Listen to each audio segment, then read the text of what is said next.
Okay, what I'm going to do today is just share some resources and basically the process that I use to keep track of my students and what lessons I've taught them. The reason I'm doing is that I was talking to Chris Rush, me and Chris Rush were talking about the kind of challenges and things that are complicated or difficult when you start teaching online, or also if you've been teaching online for a while.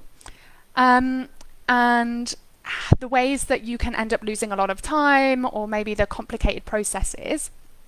And we were discussing how this Facebook group now has almost 5,000 members. I think we need 50 more. Invite your friends.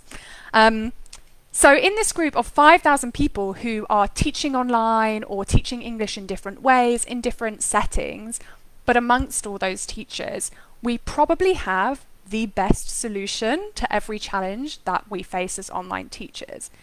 And so what we want to do is try and share those resources and really kind of just help each other, just help other teachers, try to help you save time, which is kind of the main aim of Afterclass, right? It's to try to help teachers to save time, to be more efficient, to be able to focus on teaching instead of the other elements of managing your online business.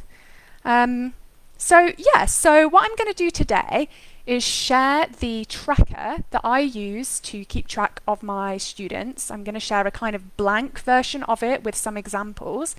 I'm going to talk you through the process that I use, or the process I do, to plan my week and plan my students and what I teach each student. And I'm also going to show you a couple of other documents that I use for that process. I'm sharing this highly confident that this is not the best way to do it. So I know it might be useful for some people to see this, especially if you're not using Google Sheets or you haven't made a spreadsheet before. You might find this quite helpful. You might watch it and think, hey, I could improve this. And so I'm going to share the template that you can download it, you can copy it, you can edit it. Feel free to give feedback and say, hey, I added this column and it was way better, or any suggestions. Or if you actually have a much better template, or maybe not better, but a completely different way of doing it, and you're happy to share that, that would also be great, so that we can kind of compare and maybe see different options. I asked in the group a couple of days ago, how do you keep track of your students? Do you do it at all? I think a lot of people use Afterclass to track their students if you're teaching on Afterclass, because it does log all the lessons that you've taught and the homework. But a lot of people also said that they use pen and paper or physical notebooks or physical files. And I do use a notebook to make notes in class, but I don't use it to keep track, because all of my resources are digital.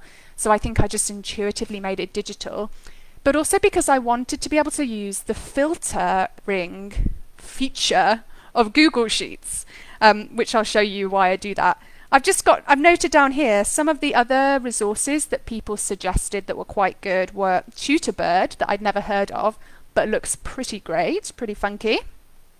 Evernote, and then also the idea of having a document, a Google Doc, for each of your students that you share with the student, where you can both track. And I think that's also quite a good solution as well.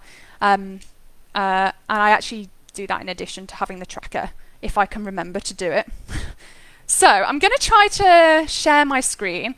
Obviously, if you have any questions, please post them. But when I'm sharing my screen, I'm not sure if I'll be able to see the questions.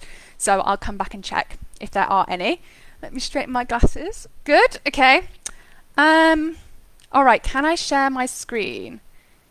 How do you do it?